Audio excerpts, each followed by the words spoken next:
শুরু করবো। শুরু করলাম। প্রিয় সাংবাদিক ভাইয়েরা, আসসালামু আলাইকুম, আদাব। আমি মোহাম্মদ ফরিদুল ইসলাম ফরহাদ, পিতা আমিনুর রহমান। আমি আমার পরিবারের পক্ষে লিখিত বক্তব্য পাঠ করতেছি। অবসরপ্রাপ্ত সেনা কর্মকর্তা আবু খায়ের মোহাম্মদ আমিন কর্তৃক প্রভাবিত হইয়া লালমনিরহাট জেলা দায়িত্বপ্রাপ্ত সেনা কর্মকর্তা কর্নেল ফাহিমের নেতৃত্বে বন্দুকের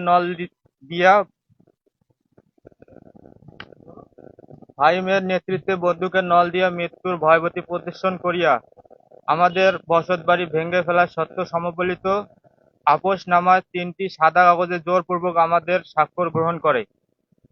আমি এর তীব্র প্রতিবাদ ও নিন্দা জানাই।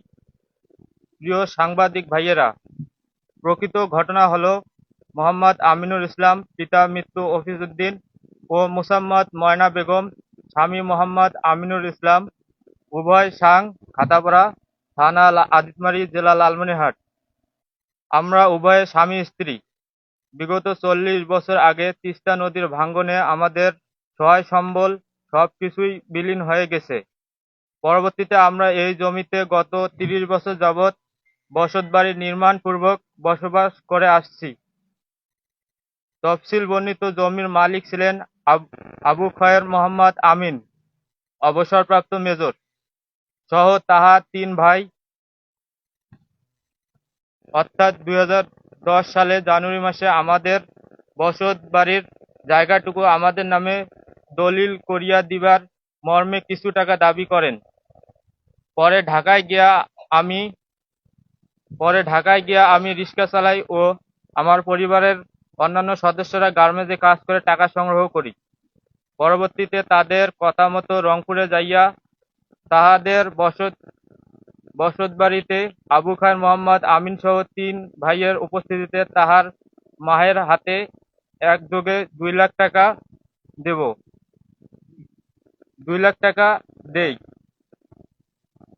অতঃপর জমি রেজিস্ট্রি করিয়া চাইলে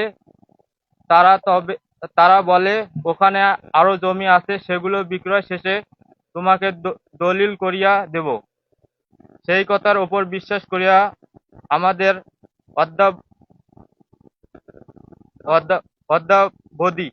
অদ্যাবধি আমাদের 4টি সন্তান সহ অন্যান্য বাড়িতে বসবাস করতেছি এবং সামনে পাকা রাস্তার ধারে সরকারের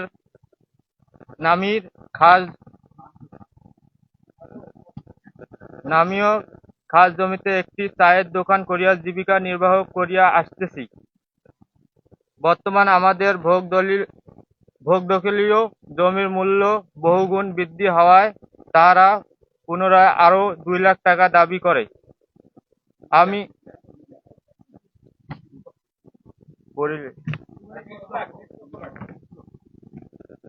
20 লাখ টাকা দাবি করে। আমি ইহাতে অস্বীকৃতি জানাই। এতে বর্তমানে রাজনৈতিক পট পরিবর্তন এবং জমির মালিক একজন সাবেক সেনা কর্মকর্তা হওয়ার সুযোগ গ্রহণ করিয়া লালমনিরহাট জেলার দায়িত্বপ্রাপ্ত সেনা কর্মকর্তা কর্নেল ফাহিম, তাহার নেতৃত্বে সেনাবাহিনীর 3টি গাড়ি, কিছু সেনা সদস্য, পাশে 2 জন সেনা সদস্য সহ গতকাল 21/8/2024 তারিখ সন্ধ্যা 6:30 ঘটিকায় আসিয়া দোকান হইতে আমি আমিনুল ইসলাম কে পাশে 2 জন সেনা সদস্য ধরে আমার বাড়ির ভেতরে নিয়ে যায়। আমাদের পরিবারের সকলের বাড়ির ভেতর আটক করে এবং রাস্তায় সেনা সদস্যের পাহারা রাখেন, যেন কেউ আমার বাড়ির ভেতরে আসতে না পারে।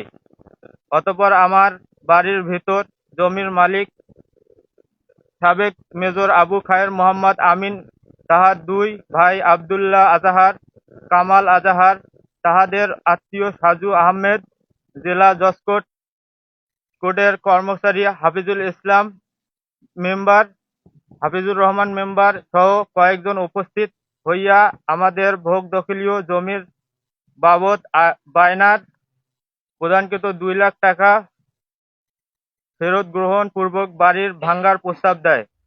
আমরা উক্ত প্রস্তাবে অস্বীকৃতি জানাইলে সেনা সদস্যরা আমাদের দিকে বন্দুক তাক করেন এবং ওই সময় কর্নেল ফাহিম বলেন যে টাকা ফেরত দিয়া কাগজে সই না করিলে তোমাদেরকে ধরে নিয়ে যাব। উক্ত সময় আমার নাবালক পুত্র শরীফ 14 বছর আমাকে স্বাক্ষর করিতে নিষেধ করিলে আমার উক্ত পুত্রকে ডাং মারিলে ডান হাতে জখম হয়। অতঃপর মৃত্যু ভয়ে 3টি সাদা কাগজে আমরা স্বামী স্ত্রী সই করিলে তাহারা আমাদের পূর্বের প্রদানকৃত 2 লাখ টাকা ফেরত দিয়া বলেন যে এই কাগজে তোমাদের অঙ্গীকারনামা নেওয়া হলো।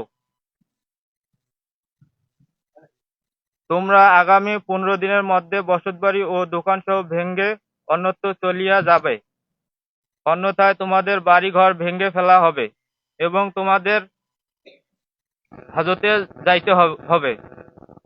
প্রিয় সাংবাদিক ভাইয়েরা, আমরা গরিব মানুষ, আমাদের অন্যত্র কোনো জায়গা জমি নেই। এমনথায় আমাদের 4 জন পুত্র সন্তান লইয়া অতি কষ্টে জীবনযাপন করছি। সাংবাদিক ভাইয়েরা, আমরা সাংবাদিক ভাইয়েরা, আপনার জাতির বিবেক, তাই আপনাদের নিকট আমার দাবি, আমার উপর যে অন্যায় তারা করেছে তার সঠিক তথ্য প্রদান করে আমাকে ন্যায় বিচারে সাহায্য করবেন। একজন সাবেক সেনা সদস্য প্রলোভনে লালমনিরহাট জেলা দায়িত্বপ্রাপ্ত সেনা কর্মকর্তা কর্তৃক একজন অসহায় গরিব পরিবারের নির্যাতনের বিষয়টি গণমাধ্যমে তুলে ধরে আমাকে ও আমার পরিবারকে বাঁচাতে সাহায্য করুন। অবশেষে আপনাদের সকলের সুস্বাস্থ্য ও দীর্ঘায়ু কামনা করে শেষ করছি। আসসালামু আলাইকুম, আদাব।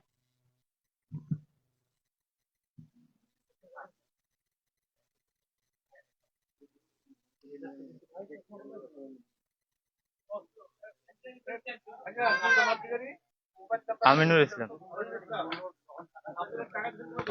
আমার নাম্বার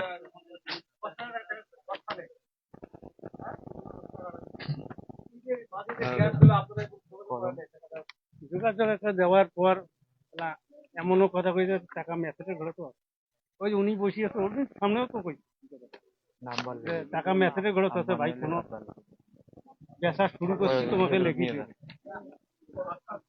হ্যাঁ, আজ 4 বছর থেকে বসতে বসতে হ্যাঁ, যখন মনে করো বিক্রি করতে 10,000 করি তখন 500 বেশি আমরা 50,000, আর পরে যখন 4 লাখ টাকা বেচাইছে তখন 2 লাখ দিই, 7 শতকে 5.5 টাকা তো দিছি। এখানে মারি কাটছি মনে করো 2.5 লাখ টাকা।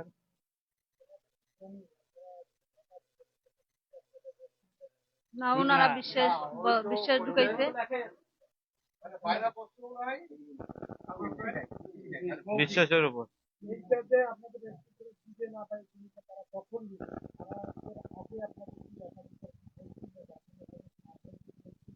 হ্যাঁ হ্যাঁ বলছি। যখন আমরা ইয়েত গেছিলাম, মনে করো বর্তমান যে আছে মন্ত্রী ছিল, আমার মন্ত্রীর কাছে হ্যাঁ মতিয়ারের ওখানে আমরা আবেদন করছিলাম। করার পরে ওরা সবাই মিলিয়ে একটা আমাদের এখানে এসে বসছিল। বসার পর ওরা 9 জন মিলিয়ে একটা কমিটি করছিল যে আমরা 9 জন মিলিয়ে কমিটি করলে আমরা ইয়ে করবো। তখন ওরা কি করলো যে যখন এই সরকারটা হট করে পাল্টে গেল, তখন আমরা এই সুযোগটা নিয়ে আমাদেরকে এইরকম করলো, বসার সুযোগ হইলাম না হঠাৎ করে কালকে। এখন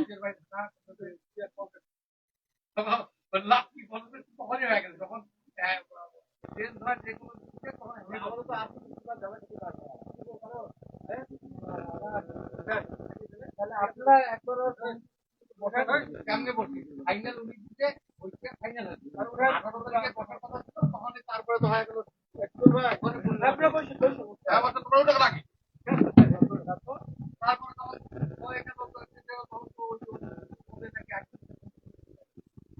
তারপরে কালকে আমি আমি একটা আমার মেজরের নাম মেজরের নাম আপনি বিপিকের জন্য নাকি ওদের মেজর নাম্বার তোমার মোবাইলে যাচ্ছে না মোবাইল নাম্বারটা দাও টাকা খালি দেখে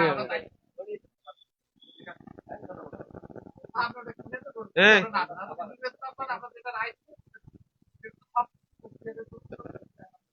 নিজের নাম্বার কাটে নিজের নাম্বার দেন না কেন? আরে মেজরের নাম্বারটা দেখিয়ে দে তোমার সাথে তো মহামাসা নেবে একটা। আচ্ছা আপনারা একটু বলেন সেদিন যেটা আপনারা অভিযোগ করছেন একদম সেনাবাহিনী এসে রাস্তা ওখানে বা ওখানে লোক কিছু দেয়নি না ওরা দেয়নি, করতে দেয়নি। করতে দেয়নি শুধু একজন আমার একটা সাংবাদিক বাচ্চা, ছিল। আমার ঘরে ফোন, আমার ফোনটাও নিতে দেয় না। উনি আমি আমার বাইরের কাপড় উনি তুলি ঘরে ফিরছি, উনি চেয়ার নিয়ে এসে বসছে আমার যেখানে দাঁড়া করছে ওইখানে ওই যেখানে খাড়া করে তুইছে ওখান থেকে ওখান নড়বে থেকে আমার যে ফোন তোর দূরের কথা, আমার বাচ্চাকে ঢুকতে দেয় না। বারবার আমার বাচ্চাকে আটকায়, আমি কই দেন আমার ছোট বাচ্চা, ও যাক বাইরে যাক, বারবার করে কইছি। ওই সেনাবাহিনী আটকাই, ওনা কেউ ঢুকতে দেয়নি। উনি বাড়ি ভরে আমার কালকে আটক করছে মানে আমার চাচি ফোন দিছিল সাংবাদিক, সাংবাদিক। সে তারা ওই আসিয়ে উনি ওইখানে আসছিল, আসার পর কাউকে ওনারা ঢুকতে সেনা দেয়নি। সদস্যরা ঢুকতে দেয়নি। না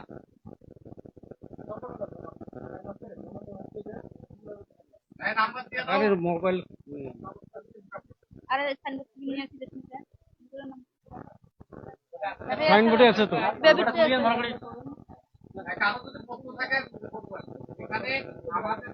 এখানে কোনো মিথ্যার আশ্রয় নাই আমার বাপুরে, আমার হ্যাঁ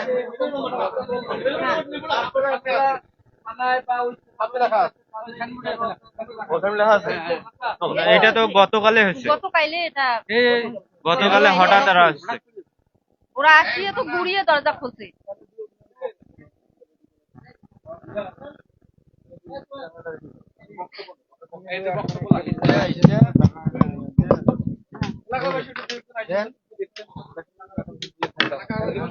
বক্তব্য